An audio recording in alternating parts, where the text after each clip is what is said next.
Hello, and welcome to another episode of Schlock Tactics, the movie podcast where we believe badder is better and aim to review the piss-poor post-apocalyptic movies so that you don't have to. My name is Ash, and I'm joined once again by Mark. Oh, hi, Mark. Hello. We are back once again, post-lockdown, post-apocalypse. So, as I mentioned there, we are going to be reviewing post-apocalyptic films because although we obviously have recorded episodes during lockdown and between the lockdowns, feels a little bit different this time, I hope. And like we have actually gone through the apocalypse and they're coming out. So yeah. I did a bit of research, wanted to do this for a while, and we're going to review two films that are pretty much cheap Mad Max rip-offs. She-Wolves of the Wasteland and Hell Comes to Frogtown are both from 1988. So the last episode we recorded was 8 months ago, but Halloween. October, wasn't it? It was October. That's the last episode we recorded together. That was Deep Rising and Ghost Ship. Spooky nautical movies. If you missed that, I mean, it's the middle of summer now. You probably don't want to be listening to a Halloween episode, but it's out there. And a couple of months ago, I put together a best of Volume 1 episode of Schlock Tactics to keep you going. So they're both out there now on all the podcast services and on YouTube as well, so check that out if you missed those. But we are back again today to talk post-apocalyptic movies. So first of all, we are going to be talking about She-Wolves of the Wasteland, also known as Phoenix the Warrior, which is nowhere near as good a title, I don't think. Oh, I didn't know that it had a on IMDb it's called Phoenix the Warrior, which sounds crap. I mean, especially if they're trying to get like horny men to watch it, which they clearly are.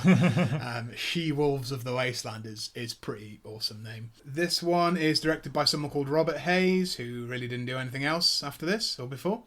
It stars a bunch of models and Playboy playmates, as you probably could guess by the performances. It does star someone called Persis Kambata, who was an Indian model and was also in a Star Trek film before this, so that's her cachet. And someone else called Kathleen Kinmont, who was in a bunch of horror films. She was in a Halloween film and one of the Reanimator films, I think, as well. So, and then one of the other main stars was literally just a Playboy model. No acting probably experience. Can guess which one that is, but yeah, we'll get into it.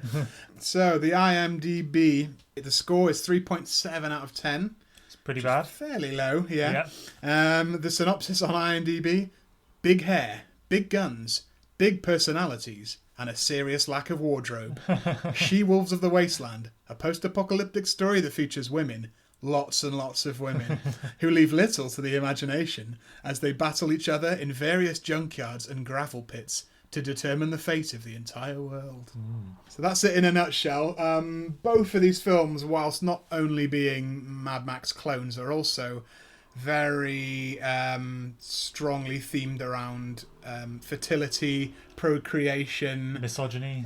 Of course, misogyny, of course. Yeah, that's the main ingredient, I would say, to both of these films. But they are all fixated on, it being the end, post the end of the world and us needing to reproduce, and whether that be the job of the men or the women, that's to be determined. This one opens up with some moody 80s synth over the credits. We get a brief kind of backstory which explains that the end of the world happened and there was a bacterial plague which gave birth to a new race of women. So in this one actually women do rule the earth. Kind of in both films women rule the earth, but in a really like naff sexist way, as you say. You get your cliche post-apocalyptic prologue at the beginning, just about how everything's gone to shit. Everything's gone to shit.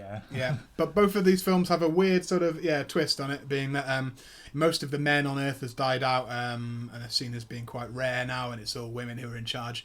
In fact, I think the tagline for this film was "Women Rule." just that. Yeah. Which is great. And the poster, if you look it up on IMDb, is hilarious. Hand drawn, sort of barbarian, busty women. So yeah, that's the basic stock explanation for the end of the world. There's a main character here called the Reverend Mother, who is the sort of architect of the superhuman women, the race of women, and she's this kind of wizened old hag that has like just random tubes sticking out of her head and lots of prosthetic makeup to make her look like lumpy.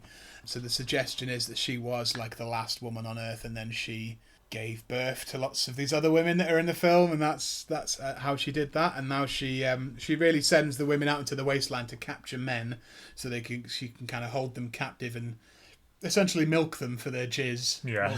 What was the kind of suggestion? As I think one of the characters does refer to it as the sperm bank. So yeah. we get various scenes set in this space, which is effectively just this woman sitting on a chair surrounded by like sheet plastic. They couldn't be asked to really make a decent interior like lab set or anything. It's just she sits in sheet plastic. Oh, it's very low budget, this film, like Super. remarkably. Yeah. as Mad Max was, to be fair. Yeah, but this is extreme. When a film that's made for as much money as Mad Max was makes so much money, it's inevitable that people are going to have a go themselves. Yeah. Like, hang on, I've got a battered old car or a beach buggy, and we live near like Nevada or something. We can go out into the desert and sort of, do Flip that. this sand dune buggy over and Yeah, just get some sort of cheap replica guns, and if they just get a bunch of like busty women to fire them, a lot of people will be into that, and maybe they were. She needs a male sacrifice, and then we're introduced to Phoenix herself, the title character played by Kathleen Kinmont. She has a really fantastic entrance. She comes in and throws an apple in the air, and then shoots two other women. And then catches the apple. Did you notice how enormous this apple was, by the way? Like, I didn't, no. She just takes a bite of it. It's about the size of her face. Like, maybe she's just small. Yeah. Or maybe it's a post-apocalyptic apple with like radiation. It's been mutated. Yeah, like Fallout, it's got rads. She's referred to as the sand trapper by the other sort of badass women that are hanging out in this kind of shanty town. There's some great character names in this film. Like Phoenix is probably the weakest one. But she mentions that she also, I've killed Riptide and Whiplash. It's like the Running Man names, I thought, it's great. Why didn't they keep those characters in the real thing? Why didn't they call her Whiplash? That would have been better than Phoenix. But she rises from the ashes. I get it. She is hunted into the desert, and it's just this time she sort of teams up with a character called Keela. Now this is played by the Playboy model. This is the woman she has to protect, and she instantly, you can tell, is going to be the worst actor in this film. Her dialogue is just an idiot that like a girl from like the valleys of California or something, just like no acting experience, doesn't know what's going on, and is just like delivering it in the most awkward and shrill way. She is kind of terrible. And it makes the other actors look great, actually. The sort of B-movie veterans look fantastic when they're dealing with her. If she wasn't the model, she would not have got paid to have been in this film. No. She was I think she was the Playboy Playmate of the Month after this. So, but she must have been. I think you have to build up to that. You don't just get to be the Playmate of the Month. Surely you have to level up first. Yeah. I think she says, "I'm with child, a male child," in that sort of delivery. Yeah. So that's why all the bounty hunters are being sent after her by the Reverend Mother, because a child is rare, a male child, very rare. So that's the kind of the whole setup here. The bounty hunters is cut every now and then to these sort of group of bounty hunters that are in this beach buggy, and they fight each other. So every now and then they fall out, and the fight scenes are just really terribly coordinated. Like the kicks just don't come anywhere near the face of the other person. The punches are like a mile off, and they're just hitting the sound effects. Pure. Terrible choreography. Really terrible. Fight coordination. Now Phoenix and Keela, they find a nice waterfall, which, to my surprise, because I was watching this on YouTube, was full of beautiful topless models.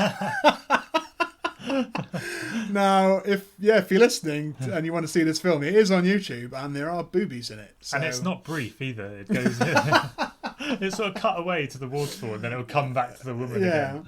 In 1988, you couldn't get boobs on the internet, so you had to make do with whatever, So, now they're on YouTube.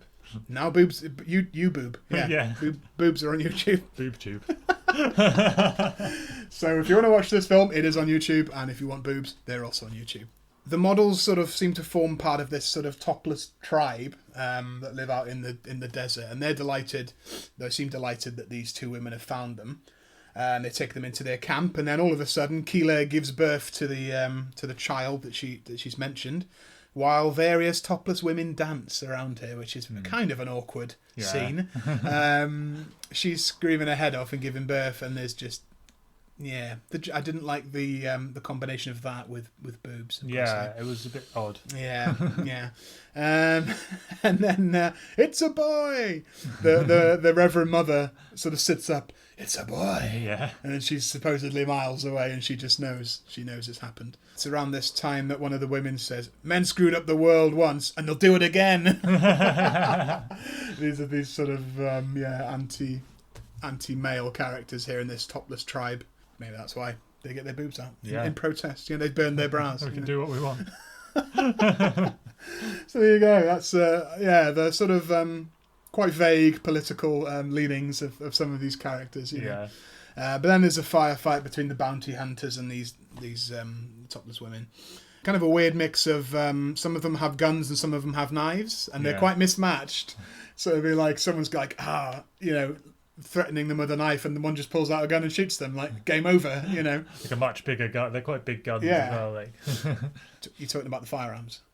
Oh, that took me a second. Talking about boobs. Yeah. So again, very mismatched, very poorly coordinated. Like, oh my god, she's got a knife. Well, I've got a rifle. I've killed you. Oh. Well, that's the end of that then, isn't it? Move on. I think the main character here, played by Persis Kambate, is called Cobalt. She's the sort of head villain other than the Reverend Mother. And she has a bit of a thing for slicing people's ears off and keeping them as a treasure, which reminded me a little bit of Universal Soldier. I think it's Dolph Lundgren's character in that wears a necklace of ears when he's in like Vietnam or something, and that's like what makes him a terrible soldier. So she likes to cut off people's ears. It's pretty cool. There's a very jarring time jump here. I'm sure you were equally confused as I was. The very next scene, Phoenix and Keela are accompanied just by like a boy who looks to be about 7 years old. Yeah. What's happened here? She only just gave birth to him. No text on the screen to say 5 years later. Nothing like that. I just had to assume that this had moved on. Eventually, one of the characters says, But no one has seen us in 5 years. How will we ever sneak into this shanty town? And you're like, right, okay. Maybe you could have led with that. You know, like 5 years later, it's confusing. Maybe they just couldn't be bothered to put in like a kind of text. Everyone's wearing exactly the same thing as they wore 5 years ago. Yeah. They go back into this sort of shanty town where she had the massive apple earlier. And they need to go into the Badlands. Of course, there are Badlands in this film, and that's where they need to go. To be safe. They find an old shack along the way that's got like a pre-war porno mag in it.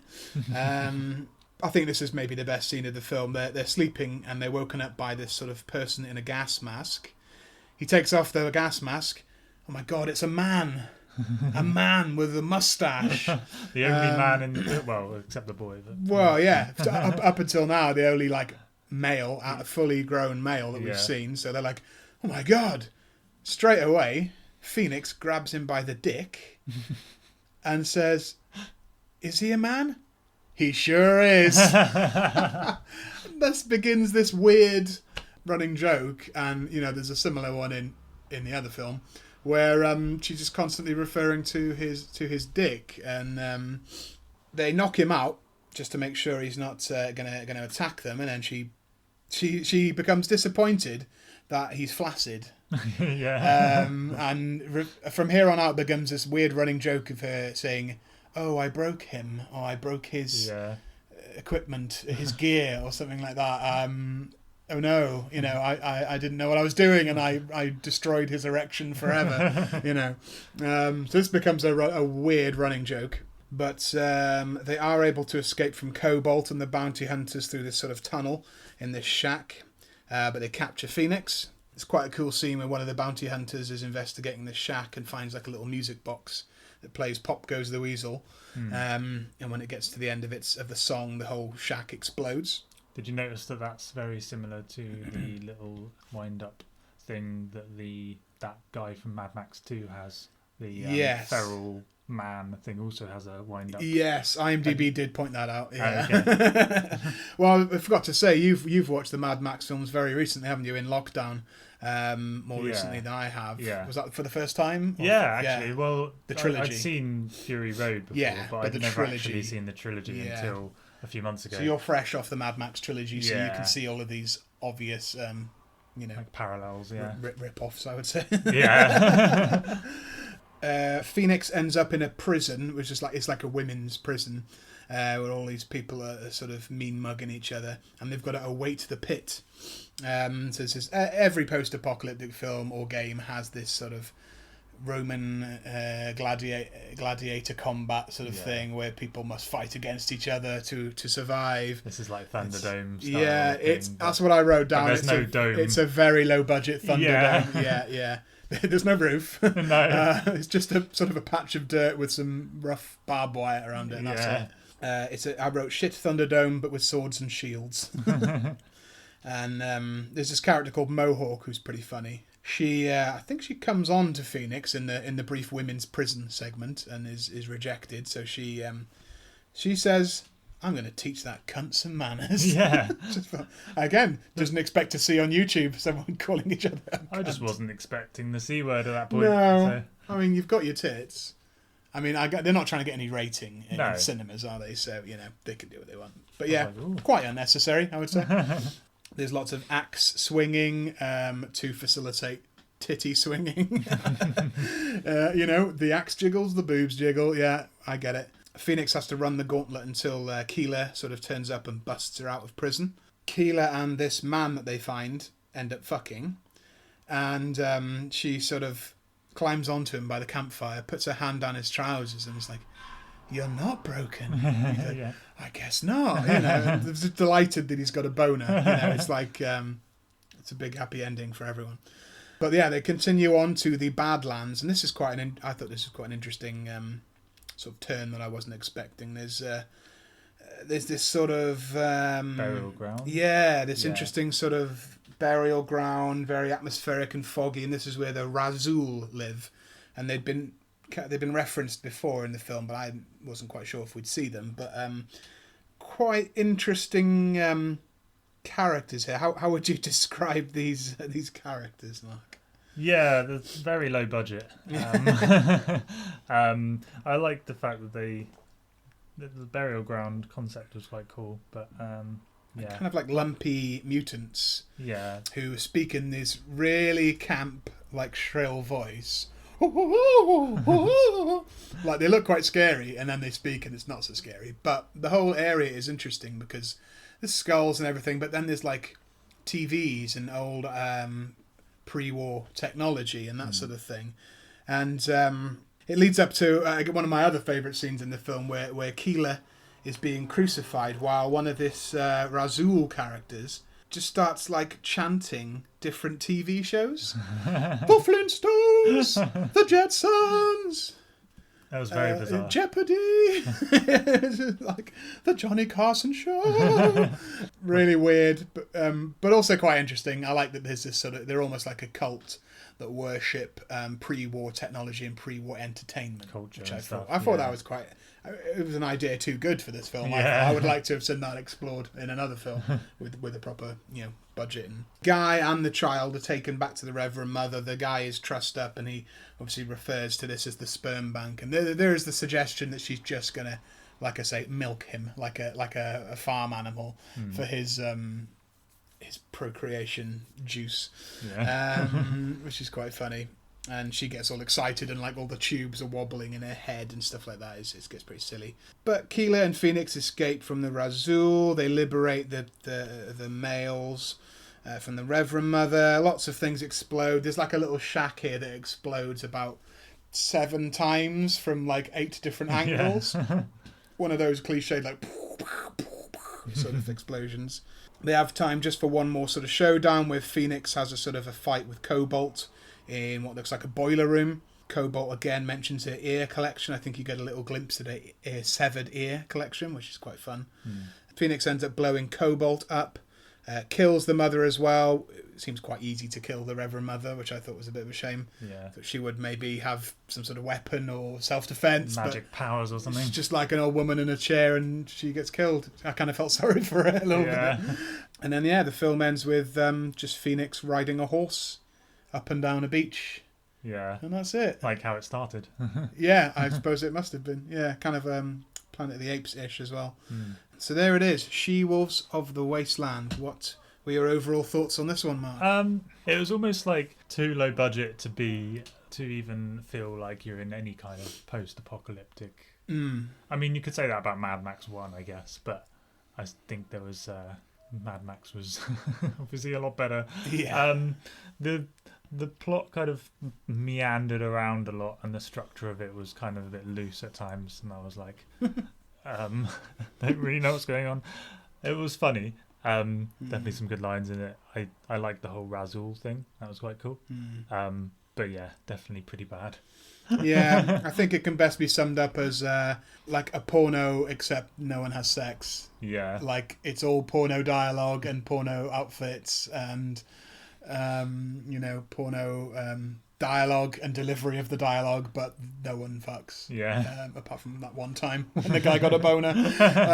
Oh my god, he's actually hard. Yeah, it was like all the plot and dialogue and acting abilities of porn stars, but in a, I guess you could say, a proper film, a sexploitation film, as they call it. Girls with big boobs firing machine guns, which I'm sure is many people's fetish, particularly in America. I'm sure there are videos that cater for that exclusively. Yeah. But it doesn't really sustain a feature-length film. No. There wasn't really much, in this that was interesting, apart from, as I say, the amusing boner jokes and the Razul, which I would like to have seen a lot more of and a lot more explanation. Just this guy weird singing like names of TV shows. I was like, what the fuck is happening? And then it became a much more ordinary film again after that. That was like a little glimmer of like maybe an interesting film, at least in a bad way. It's still an interesting idea. And it just never really went anywhere. I'd say it didn't lead to any sex, and it didn't lead to any sort of cinematic payoff either. No. So what was the point of all this other than it was some horny teenagers looking for scantily clad women, I suppose. It wasn't very long, but even then it felt a little dragged out in places. I'm not sure how long this was. It was like under an hour and a half. Oh, was it? But it felt longer than that. But they always do. Yeah. So if anyone wants to watch She-Wolves of the Wasteland, it is on YouTube in full, including boobs. So check it out before they realise and take it down. Yeah. So there we go. We will now move on to our next film. Okay, so the next film that we're going to be talking about is the quite infamous, I would say, Hell Comes to Frogtown. This is also from 1988 and is, I think, maybe best known, certainly by me, for being really one of two cult films involving the pro wrestler Rowdy Roddy Piper. The other one, of course, being They Live, John Carpenter's They Live, which I don't think we'll ever talk about because it's obviously amazing. Yeah. And there would never be any need to mention it other than right now. Yeah. But interestingly, I didn't know that this film came first. This was Roddy Piper's proper acting debut, and They Live was later on in 1988. So, but the same year. The same year. Yeah, the same year. So, this is directed by two people, which is always a bit unusual. Donald Jackson and R.J. Kaiser. Interestingly, Donald Jackson, looking at his filmography on IMDb, he seems to have done a collection of films almost exclusively that are to do with rollerblading. So there's a film he did in 1991 called The Rollerblade 7. I think it was trying to cash in on the ninja fad, and also, in a futuristic society, a sword-wielding roller skater fights evil ninjas, punk roller skaters. Yeah. That looks quite interesting, quite trashy. Maybe we'll look that up one day. But he did, The Rollerblade 7, Legend of the Rollerblade 7, Return of the Rollerblade 7, something called Roller Gator, in which a teenage girl tries to help a small purple jive-talking alligator escape the clutches of a greedy carnival owner. That sounds pretty cool as well. So maybe we'll come back to Donald Jackson, because he's got a small but interesting filmography. Yeah. But as I say, it stars Roddy Piper and also Sadal Bergman, who seems to also have done a lot of B movies. Oh, and Conan the Barbarian she was in, I think, most prominently, and the spin-off Red Sonja. She looks a little bit like Uma Thurman in some of the shots. Yeah. But obviously not as popular, not as famous as... I think she was known for fantasy films like sword and magic type fantasy, like Conan the Barbarian before this. So that's her sort of background, which kind of segues into this, I think. So the synopsis for this film: after a worldwide nuclear war with 68% specific of the male population was wiped out and virile men becoming a rarity, Sam Hell, a scavenger and a highly virile man, is assigned to help rescue a group of fertile women kidnapped by humanoid frogs. Did they mention the 68% thing in the film, or is that just in the IMDb? I don't think they did. No, I don't, because that is oddly specific. Yeah, I don't remember that number coming up. It's got 5.5 on IMDb, which I think is quite high for a film that we would review here. Yeah. I love the title, Hell Comes to Frogtown, because everyone hears that and goes, oh, that's quite cool. And then when you see it, you realise it's a pun on a few levels. His name is Sam Hell, which is also a sort of a pun on like the phrase. What in the Sam Hell is going on here. So his name is Sam Hell. Hell Comes to Frogtown. And I think a lot of people, before they watch this, if they don't know anything about it, they assume that Frogtown is just like a name of a place. And then I personally, when I first found out about this film, was surprised that no, there are actually frogs in it, and they are human-sized, and they talk, and they are puppeted, and I think that's awesome. I think a lesser film would just have been called Frogtown and had like I think the best thing you can say about this film is that it has interesting characters instead of the bog standard raiders, Mad Max raiders who have the mohawks and the thing. Like, this is a bunch of mutant frogs. Like, I think that's pretty badass, but more on that later. The title reminds me of Lords of Dogtown, but that was after this. So. And very unrelated. So we get, again, very similar, the opening spiel, which fills you in on what's been happening during the apocalypse. We are in the late 20th century. I mean, this was made in 1988. That is already the late 20th. So what is this? It's not that futuristic, 1990? Is it? What, 93? Like, they haven't really gone very far ahead here, as people don't tend to do. No. Nuclear holocaust, pictures of stock footage of bombs blowing up, the usual. No mention of 68% of mankind being wiped out, which I think is important. Yeah. And there's a great opening here where it opens on a Statue of Liberty, or tilted to one side as a sort of Planet of the Apes reference, and then someone actually picks it up and it's just a toy. I enjoyed that. Sets the tone, I think, for the film. Where it's going to be tongue-in-cheek. I think you can tell that straight away. The character that grabs the Statue of Liberty is then dispatched by a mysterious attacker wearing sort of something over his face, and all you can hear is ribbit. It's just like, again, if you still didn't know that they were going to be literal frogs, that you would be like, interesting. Roddy Piper is right there as soon as we get into the film, and he's being interrogated by some guy. I'm really not sure what it's all about. He's just like punching him and interrogating him. Straight away we see that he's wearing a very interesting codpiece or chastity belt, which is going to be a very prominent feature of this film. I would say it's the main plot point of the film, this codpiece that he wears. I've called it the reverse chastity belt because it's he's meant to go fucking women and procreate. Yeah. So no matter how much the women would like to be fucked, he can't do it, which is usually the opposite way around. So you're right. A chastity codpiece, let's call it. So he's there, and then he's liberated by these two sort of nurses that come in, and they work for a corporation called MedTech.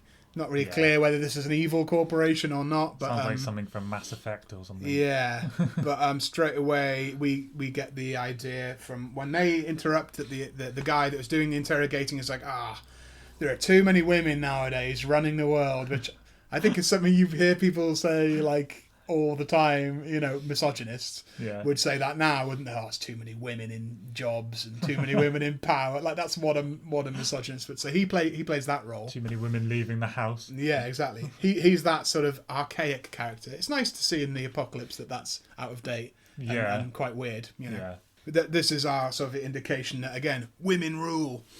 Basically, the mission is that Roddy Piper, Sam Hell, has to agree to accompany these women on this mission to go to Frogtown and liberate lots of fertile women, is the idea.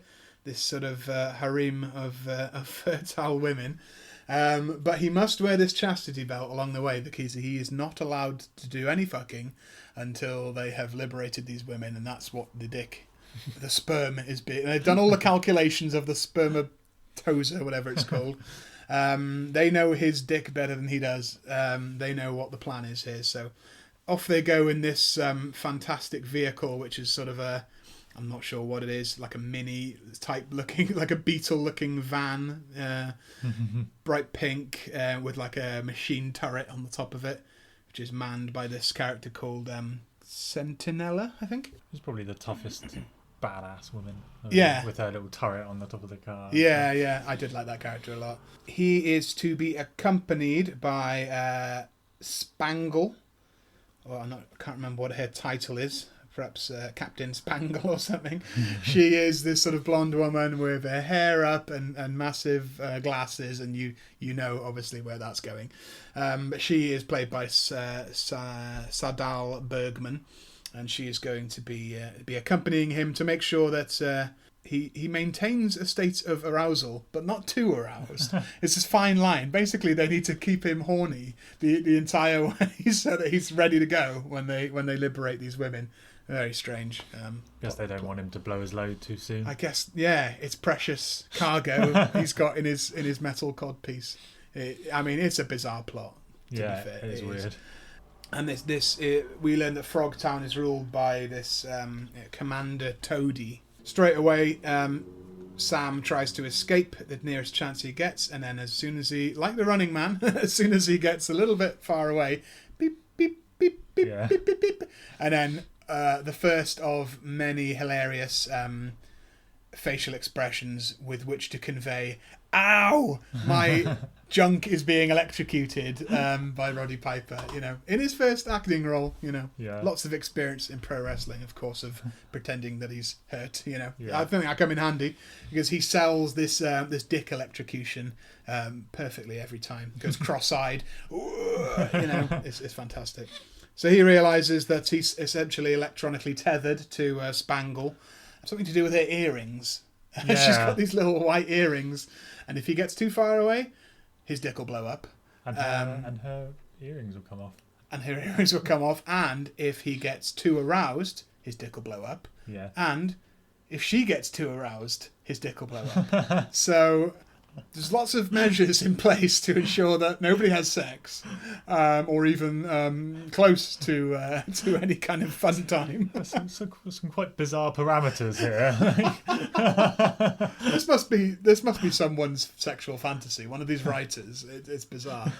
So he has to keep it in his pants. They've clarified there is a flap with which to go to the toilet. Because he asks, doesn't he? And he does. She's like, yeah, you but it's also made clear that this is not to accommodate a boner, because if you do get a boner, your dick will blow up. So yeah, the answer to many questions in this film is your dick will blow up.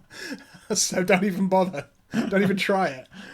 Oh, and this is demonstrated, of course, by Spangle coming out of her tent wearing sexy camouflage military lingerie, like a little bikini that's camouflaged with like a little like utility belt on it and stuff like that. And she's like, "Yeah, come on, let's do it." He's like, "Oh, what?" And then beep beep beep beep beep. So that's how we find out that no one is allowed to be horny in the future. No one is horny. But along the way, they find this sort of feral woman wandering in the wastelands who is.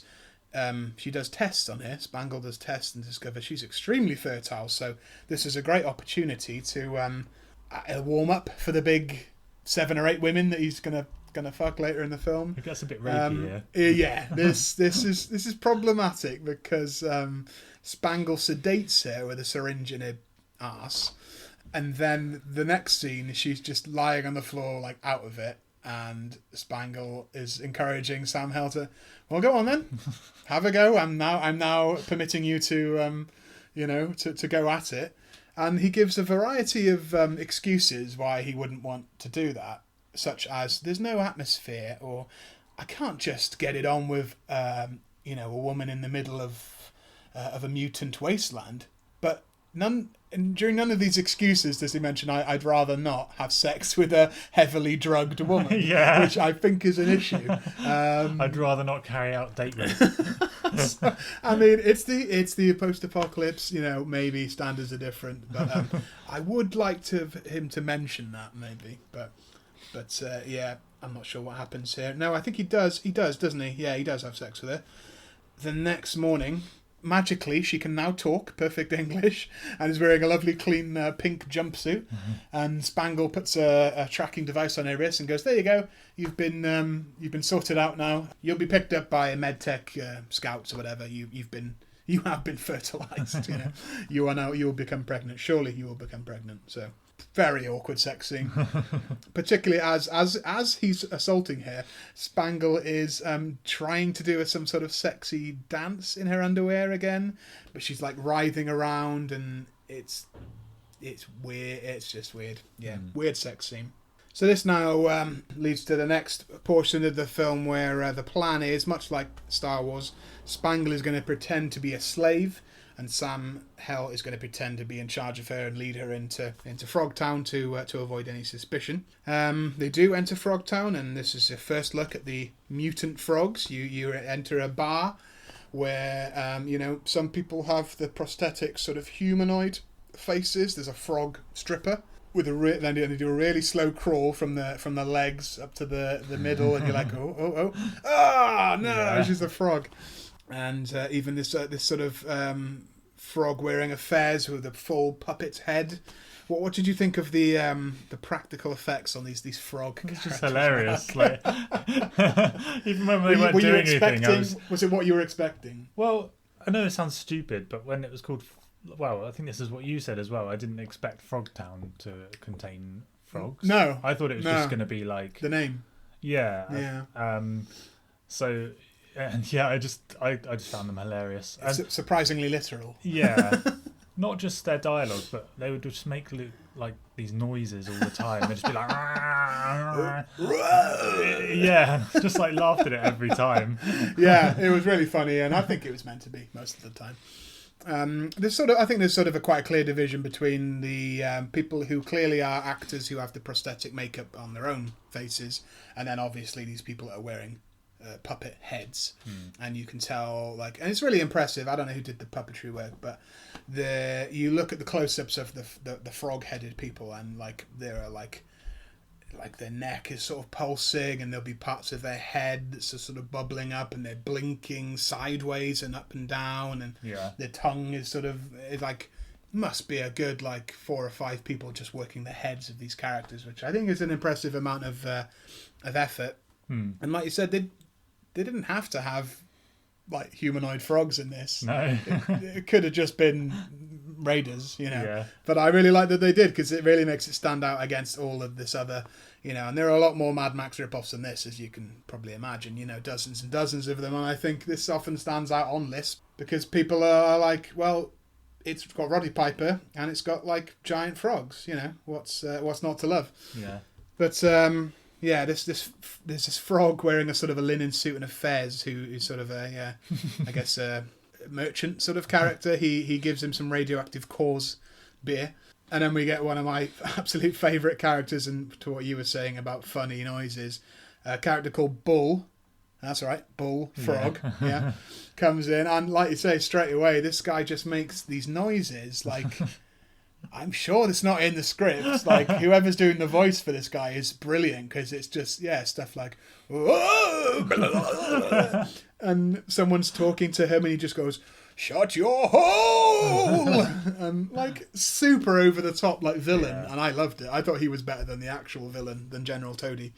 Really funny. Do you think that was meant to be comedic, that part? Or it's a good question. What percentage of this film is meant to be comedic? I mean, I don't know. I think the director of this is one of those guys, much like Tommy Wiseau and the guy that did Troll 2, that maybe didn't intend it to be that funny when he made it, but as soon as he realised, he's like, well, yeah, of course, it's like a lot of bad movies. Yeah, like a lot of bad movie directors, they instantly make the turn, and they're like, well, of course it's a comedy, of course, yeah. You're laughing? Oh, then it's a comedy, yes. But yeah, this character is amazing. Everything he does, everything he says is just hilarious. They do capture Spangle, and of course, because she gets further and further away from Sam Hell, incoming dick explosion. Boop, boop, boop, boop, boop, boop. So Sam explains to the frog stripper, I forget her name, it's quite a funny scene where she's throwing herself at him and he's not interested because she has the face of a mutant frog, although quite good legs. Yeah. she's wearing these gloves and this makeup on her face, but her legs are just normal human legs. Yeah, and she's not like, yeah, they're just like nice legs. Sounds a bit weird, but I mean, they didn't make them. No, that's what I thought. They didn't make them like grim or anything. No, she had like fishnets on, and yeah. I think it was meant to create a sort of a conflicted feeling in the viewers of this film. Like, well, does have the face of a frog, but what can we do about that? Well, Sam Hell has an idea. Yeah. He hands her a burlap sack to pop on her head. Although this is just so he can escape. He's not going to interfere with this frog woman. And she's like, "Is this how you like it?" or something like that. Yes, it's a kink I have. Sam also gets captured around this point as well, and this is a really good scene where it really cuts between Sam being chained up by Bull, who's going to take a chainsaw to his codpiece, and Spangle being sort of tied up and laid on a table while all the fertile women, the concubines, sort of basically try and turn her on. Yeah.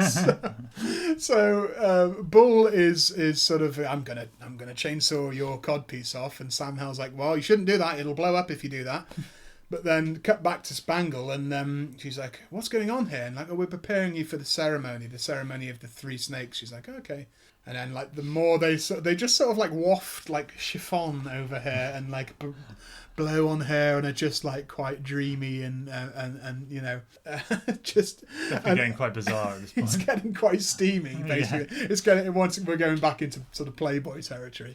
But there, slowly but surely, you see Spangle starts to sweat more and more, heavy breathing, and then close up of the earring, and then cut back to Sam, and then beep beep beep beep beep beep. So he realizes somewhere Spangle is having fun. So he says, no, please chainsaw off my codpiece, please. So he does. So he's finally free of the chastity belt, which leads us straight on to the aforementioned Dance of the Three Snakes. Now, it took me a long time to remember or realise what this was a reference to. I don't know how long it took you. But she is doing a dance for Commander Toady, and not a very sexy dance. Maybe this is part of her character. She's actually not sexy, and she doesn't know what that is, because every time she does a dance, it's weird. Yeah.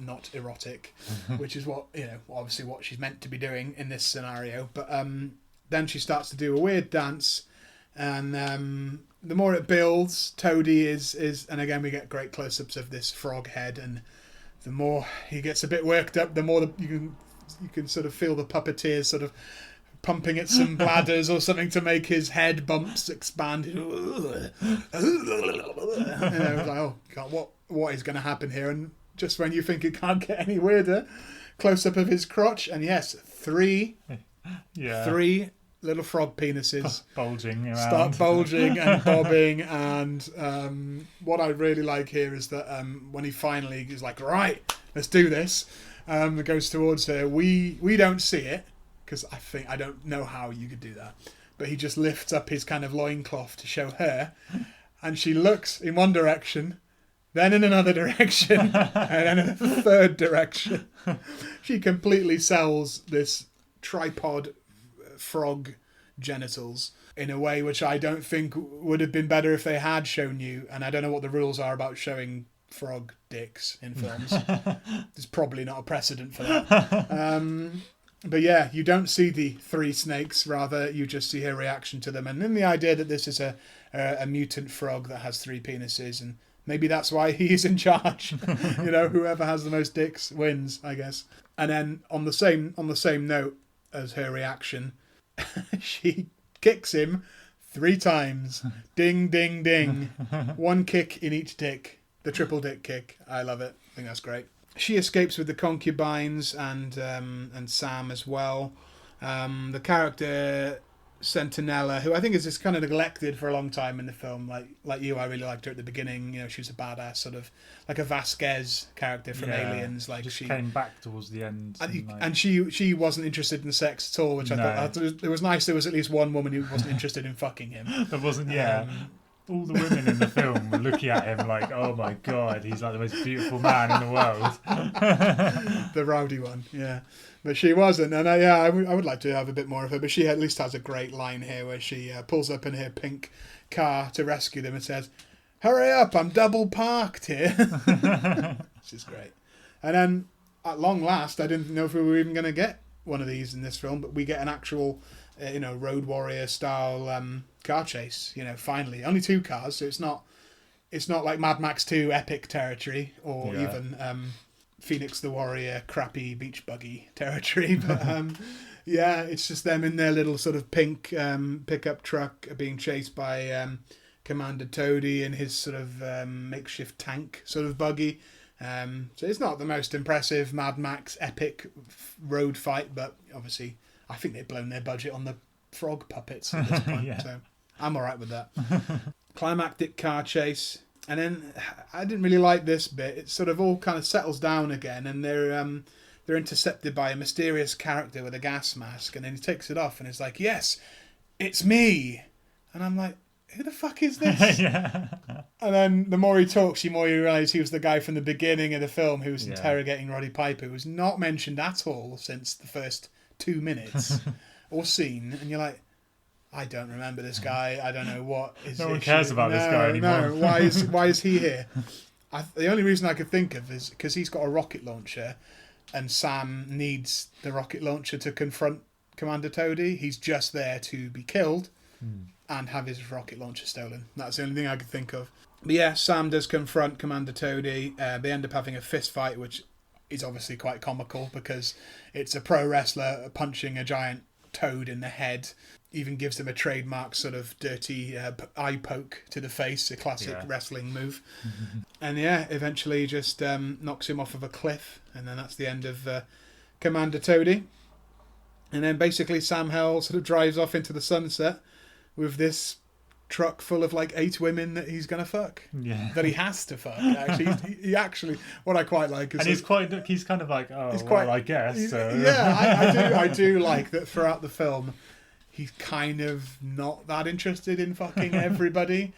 Perhaps because if you were one of the only men left in the world, there's still a lot of sexism in it, but I think it's an interesting reversal that there's like, it's a guy that all the women are trying to fuck and he's not really into it, but they're still harassing him, and it's and he's like, well, if I guess so. I mean, they bungle it. It's not quite spot on, social commentary, but it's an interesting reversal where obviously usually in films it's a bunch of guys trying to fuck women and harassing them, and in this, he's not gung-ho all the time. Sometimes he's like, I'm really not sure if I'm in the mood, or you're a mutant frog, I'm not really into that. And then he looks at the 8 women behind him and he's like, you've got to do your duties. He's like, oh my god, I don't know, like it's just a lot of I just like that he's not super horny. He is a bit like he's not like sexually aggressive. No, it's like he would just want one woman really and just stick with that, So I did like that element, and he's like, well, all right then, let's go. So they drive off, and there you go. They repopulate the earth, presumably. So that is Hell Comes to Frogtown. What were your overall thoughts on this one, Mark? Oh, I really enjoyed it. I thought it was really funny. There were a lot of good lines in it. The frog people were just funny even when they weren't talking. Just like the way they looked and the way they made weird noises. A lot of effort into the puppets. Yeah, and that whole, whenever I saw him in that chastity belt thing, I just it comes up several times. Oh, and each like time all it's the just, time. Yeah. It just made me laugh every time because it's just such a ridiculous thing. Yeah. It's kind of cool that it was like, government property on it. A property of Medco or whatever Medtech. it was. Yeah. I like that kind of like your dick belongs to us. You signed your dick away in the contract. Yeah. It's definitely had a slightly higher budget than than She-Wolves, but it was still it's definitely bad enough to be in this podcast. But yeah, I actually it was very funny. Yeah. I mean, doing the research for this show, really, when you look at top 10 lists of top 10 Mad Max rip-offs, usually 1 and 2 are interchangeable. It's usually either this or Waterworld, which we've obviously done before on the podcast, and we both really enjoyed. So, it's those two films that are the top tier of Mad Max rip-offs, and actually, in the case of Waterworld, that was not a low budget. That was like the highest budget of all time. We discussed that obviously at the time. It was one of the biggest budgets ever, and obviously this film isn't. But like you say, it still does a lot with what it has. I think it all went on the makeup and the puppetry and that sort of thing. And I think it was worth it because why try and compete with Mad Max or the Road Warriors epic sort of 10 or 15 thing car chases? Just have some like cool frogs instead. It's something that Mad Max doesn't do. And why not in the apocalypse? Have things that mutate into different things. I mean, it's not the first film to have gigantic animals that have been mutated. By nuclear fallout. Look, obviously Godzilla, them with the giant ants. There's been a few films like that, but I really like this film. I think it stands up to maybe you could put it side by side with Mad Max 3. Let's say that in terms of its quality and its cheesiness.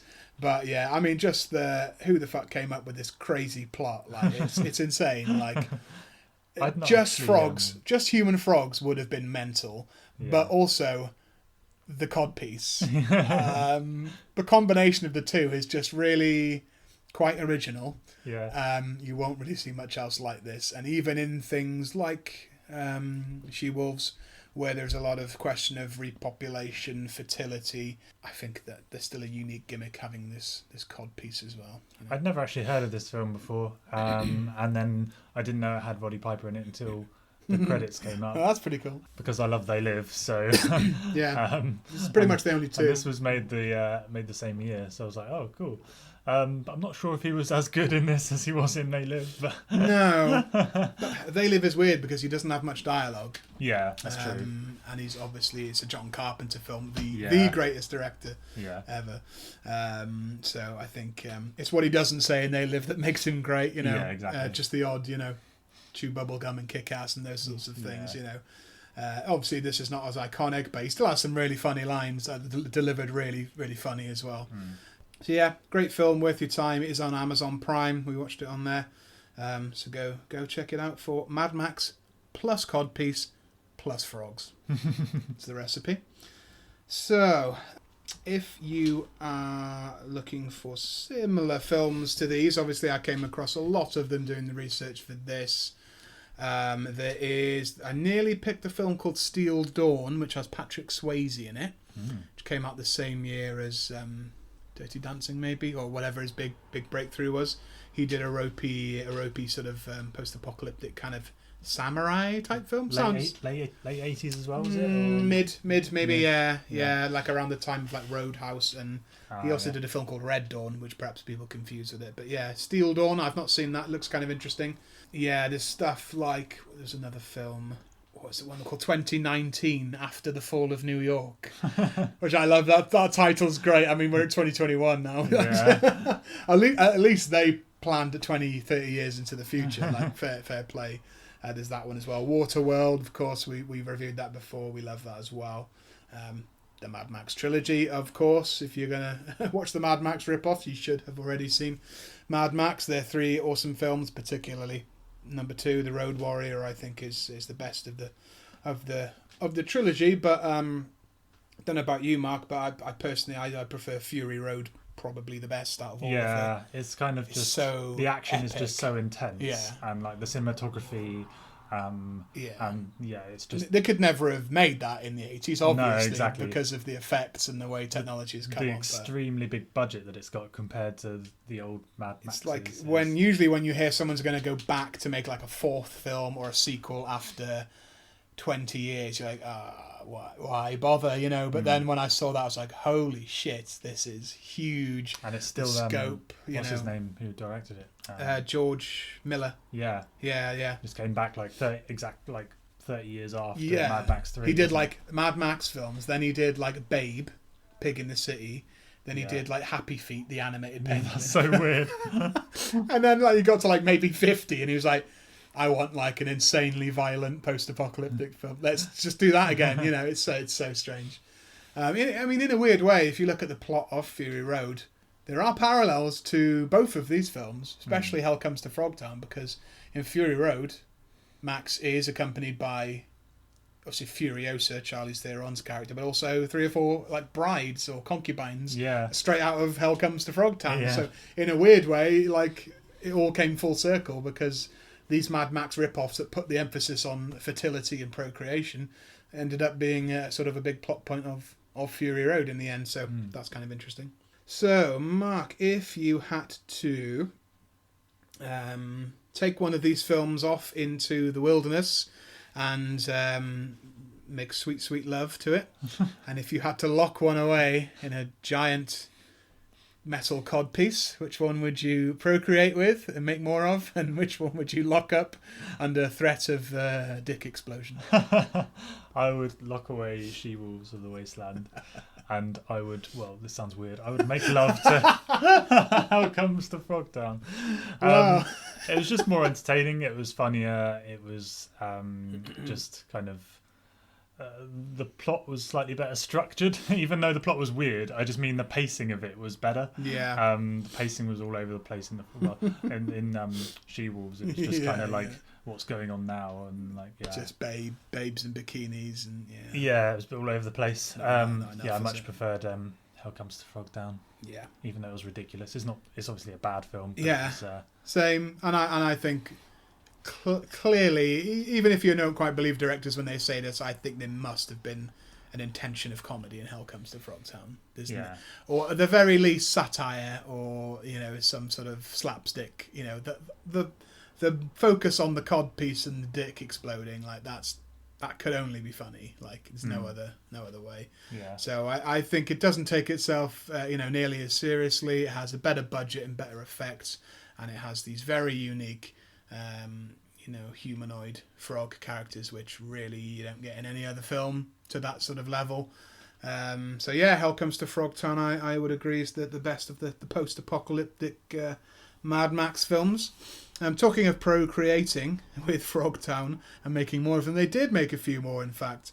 They made Frogtown 2, which was released in 1992, only had a 3 on IMDb. In the sequel to Hell Comes to Frogtown, the mutant frog leader of Frogtown kidnaps the professor and forces him to make a serum that will turn everyone into frogs.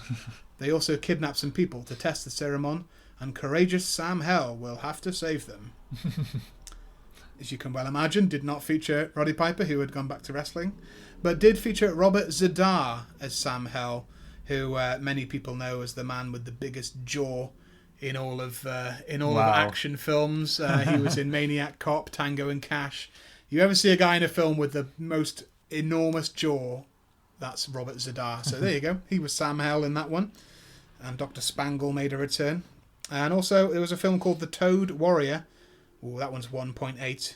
Well, that's obviously a rip-off of Road Warrior. Oh, I didn't even realise that. Yeah. Okay, I like it more now.